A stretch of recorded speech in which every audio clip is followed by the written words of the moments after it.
Magandang araw po. Dito ako ngayon sa bayan ng Pila, Laguna.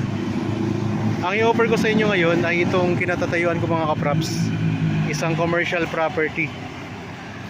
Yan. Tabi po ng National Highway. Ang direksyon na ito mga kapraps, itong pakanan. Yan. Papunta po yan sa Santa Cruz. Papunta po sa Pagsanhan. Tapos pwede tayo dumaan dyan papunta sa Rizal Province mga kapraps. Dito naman po pa kaliwa, ito naman po ay papunta sa Manila. Nasa 1.5 oras lang po papunta sa Manila mga kapraps. Ang buong sukat ng property ay 300 square meters. At may frontage po, ito yung frontage nya. 12 meters po yung frontage.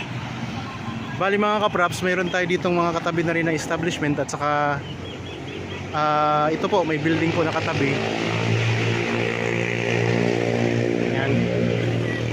Pwede po itong pang negosyo talaga mga kapraps. Ang korte ng lupa ay pahaba siya mga kapraps. Ito yung pinakalikurang bahagi. Tapos meron na tayong pader dito. Yan. So napakaganda niyang pang business kasi katabi po o isang property lang po ang pagitan ng McDo. Ayan lang po ang McDo mga kapraps.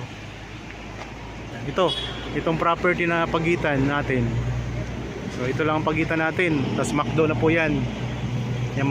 Yung pader na yan. At malapit po ito sa palengke, bagong palengke ng Pila. So sa Pila, Laguna to mga kapraps, ayan lang po ang palengke.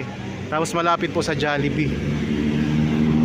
Marami po ditong mga nadaan, kaya busy ito na kalsada, highway nga po.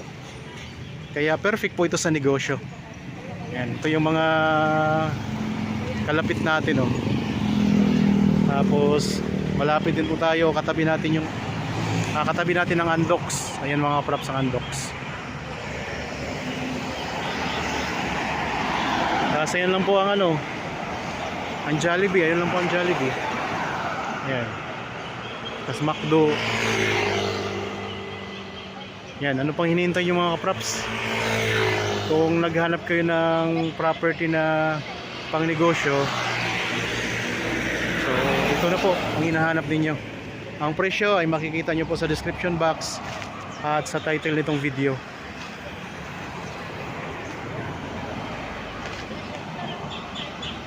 Nasa town proper na po ito mismo ng Pila, Laguna. Yan po ang property mga kaprops. Yan. Kaya kung interested kayo, kontakin nyo po kami sa mga contact details na nandyan po sa inyong mga screen. Mayroon tayong Viber, cellphone number, Facebook Messenger, WhatsApp mga kapraps. Ang iba pang detalye nito, mababasa nyo rin po sa description box. So, may malapit po itong subdivision. Tapos ang distansya nito sa pinakakapital ng Laguna, sa Santa Cruz po, ay nasa 8 minutes travel time lang po mga kapraps. 8 to 10 minutes travel time. Ayan ha. Katabi po natin yung mismong McDonald's mga kapraps. May access na ng kuryente at may access na rin ng tubig.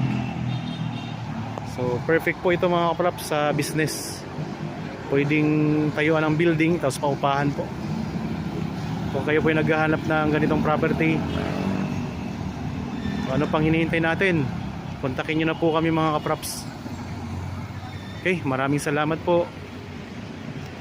Para po sa bago pa lang sa aking channel at napadaan lang dito sa aking channel, huwag nyo pong kalimutang mag-subscribe at pindutin na rin po ang notification bell para maging updated kayo sa mga bagong property na i-offer namin.